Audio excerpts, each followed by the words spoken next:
तुम्हाला चक्रीय चौकोनाची व्याख्या लक्षात घेणं गरजेचं आहे. चक्रीय चौकोन म्हणजे काय असतो? एक वर्तुळ असतं, वर्तुळावर त्या चौकोनाचे 4 शिरोबिंदू असतात.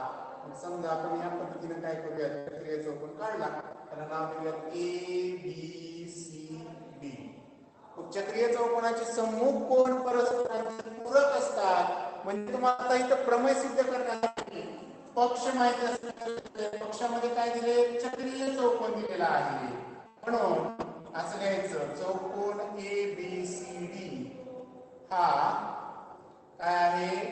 चक्रीय चौकोन आहे.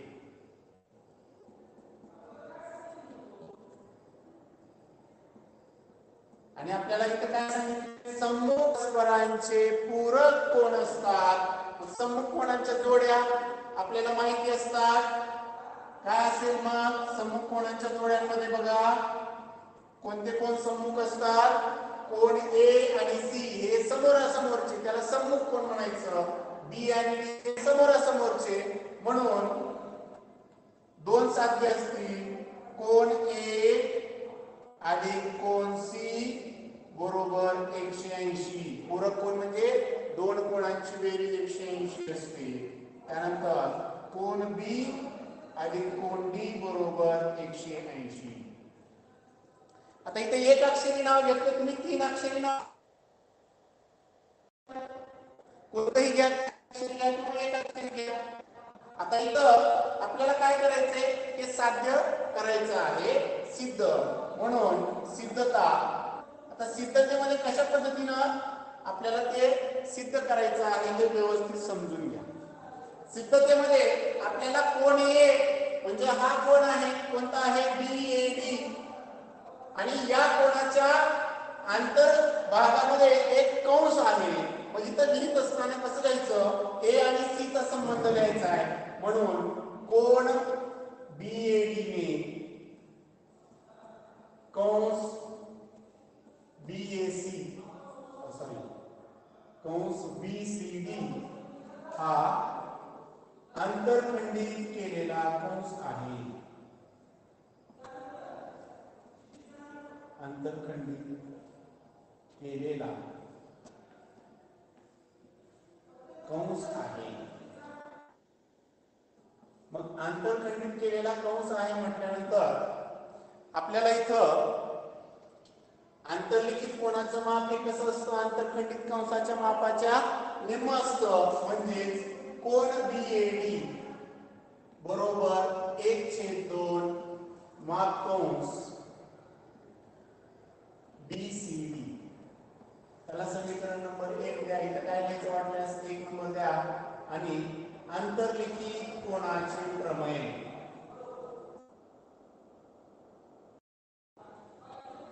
आंतरलिखित कोनाचे प्रमेय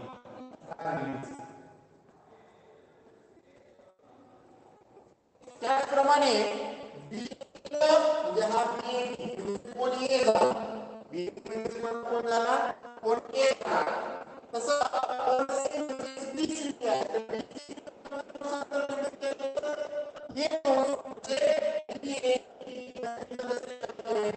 कोन BCD ने कंस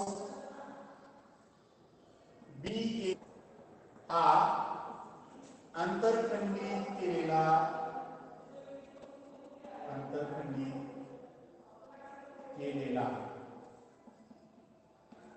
कंस आहे.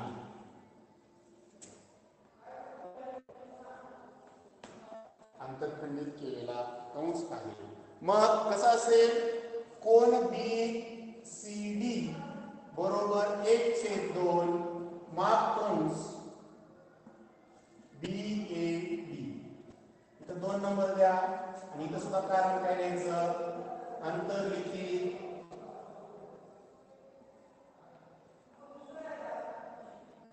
कोनाचे प्रमेय.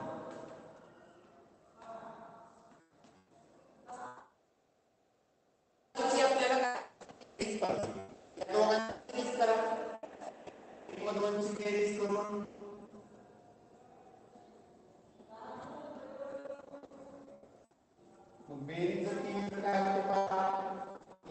दोनची जर बेरीज केली तर कोन बीएडी अधिक कोन बीसीडी बरोबर हे दोन्ही कंस एकत्र करूया. एक छेद माप कंस बीसीडी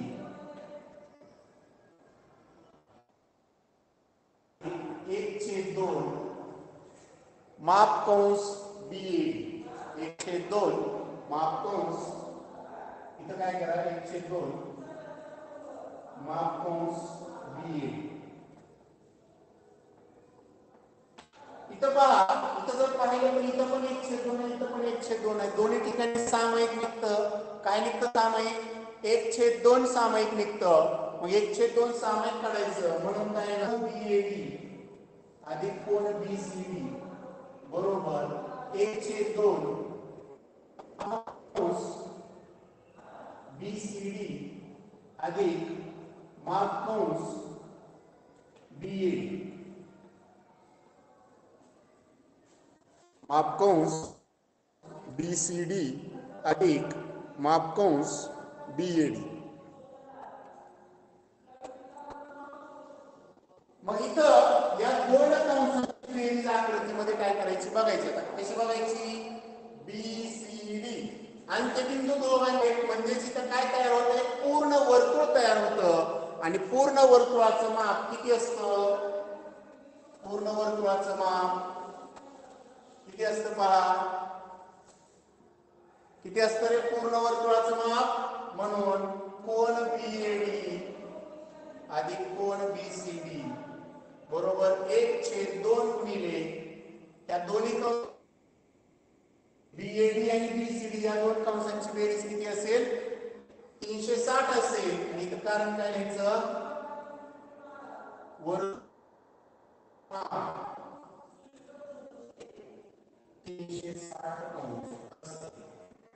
वर्तुळाचे माप किती असते? 360 अंश असते. त्यानंतर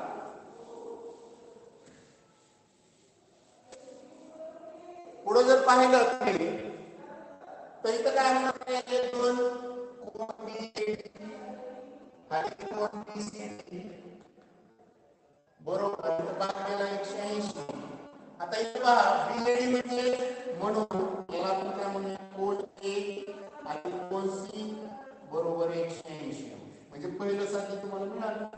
आता चौकोनाच्या चारही कोणांच्या मापाची बेरीज किती असते रे? सांगा बरं. चौकोनामध्ये चारही कोणांच्या मापाची बेरीज किती असते?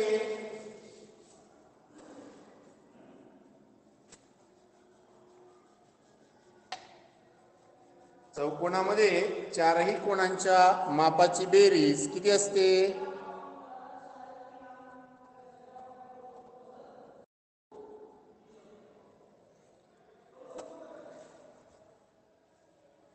आता चौकोन एबीसीडी मध्ये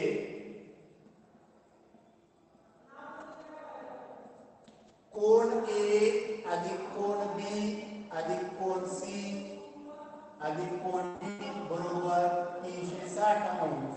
कारण इथे लिहायचं चौकोनाचे चारही कोणांची बेरीज 360 अंश असते. मग आता इथं समीकरण नंबर आहे वापस वेगळं 3 मध्ये ए आणि सी ची बेरीज आपण घेतली तर ए आणि सी ची बेरीज आपण घेतल्यानंतर काय होतं? इथं ए आणि सी च्या बेरीजच्या ऐवजी टाकायचं म्हणजे काय? म्हणून कोन ए अधिक कोन सी अधिक कोन बी अधिक कोन डी बरोबर 360 अंश. आणि हे ए आणि सी आहे. ए आणि सी काय करायचं? 180 टाका म्हणजे काय होईल? 180 अधिक कोन बी अधिक कोन डी बरोबर 360. आणि या धनमध्ये 180 तिकडे गेलं तर काय होणार आहे? ऋणमध्ये जाणार म्हणजेच कोन बी अधिक कोन डी बरोबर 360 वजा 180 म्हणजे कोन बी अधिक कोन डी बरोबर दिलेलं पाहिजे 180.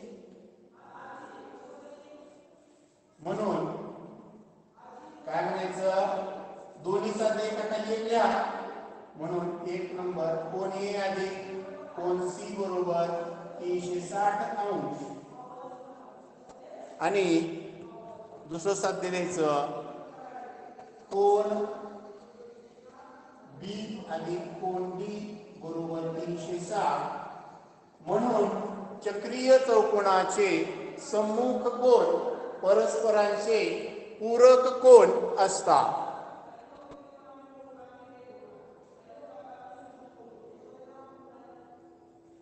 म्हणून चक्रीय चौकोनाचे सम्मुख कोन हे परस्परांचे पूरक कोन असतात.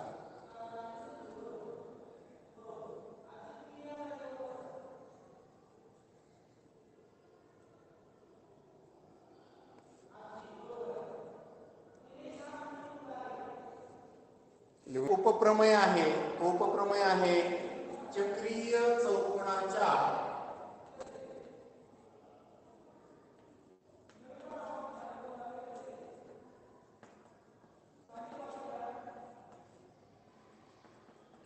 बाह्यकोनाचा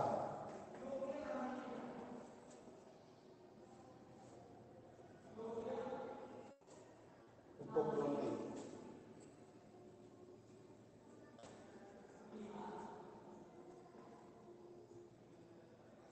बाह्यकोनाचा प्रमेय.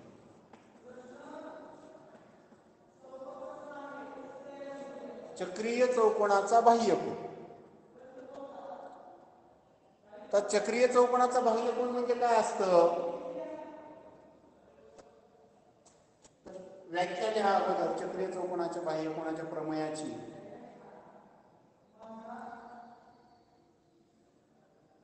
चक्रीय चौकोनाच्या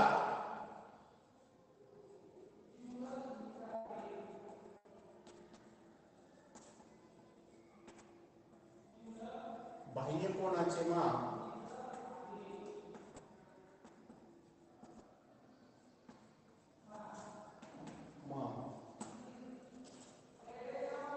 त्याच्या संलग्न कोनाच्या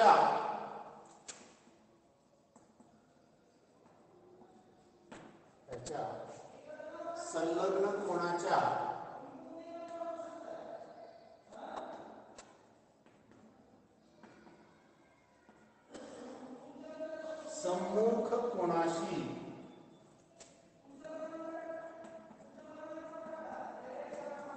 एकरूप असते.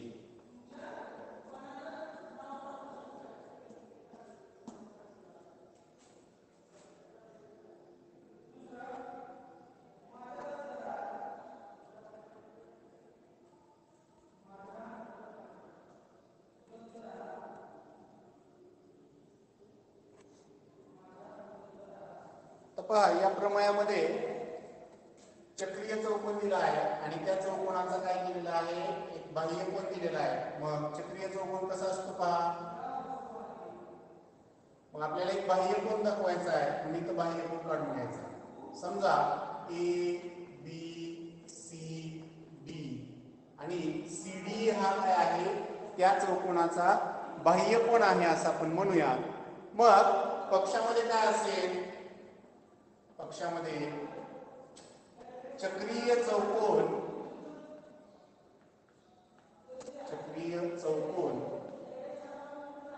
ए बी सी डी मध्ये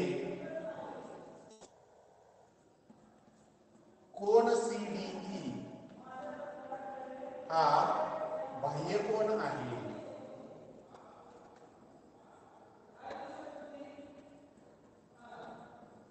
मग जर तो बाह्यकोन जर असेल तर आपल्याला इथं पक्षामध्ये काय सांगितले? बाह्यकोन आहे आणि बाह्यकोनाचं माप हे त्याच्या संलग्न कोनाच्या सम्मुख कोनाशी एकरूप. म्हणजे साध्य काय असेल? आता बाह्यकोनाचा संलग्न कोन आणि त्याचा सम्मुख कोन कोणता आहे? बाह्यकोनाचा संलग्न कोन CDA आहे आणि त्याचा सम्मुख कोन ABC आहे. तर कोन CDE बरोबर कोन ABC हे तुमचं साध्य असेल. त्यानंतर सिद्धतेमध्ये दोन गोष्टी फक्त लक्षात ठेवा. इथं कोन CDE आणि कोन ADC हे लगतचे कोन, त्यालाच आपण रेषीय जोडीतील कोन म्हणतो. म्हणून कोन CDE अधिक कोन काय असेल रेषीय जोडीतील कोन.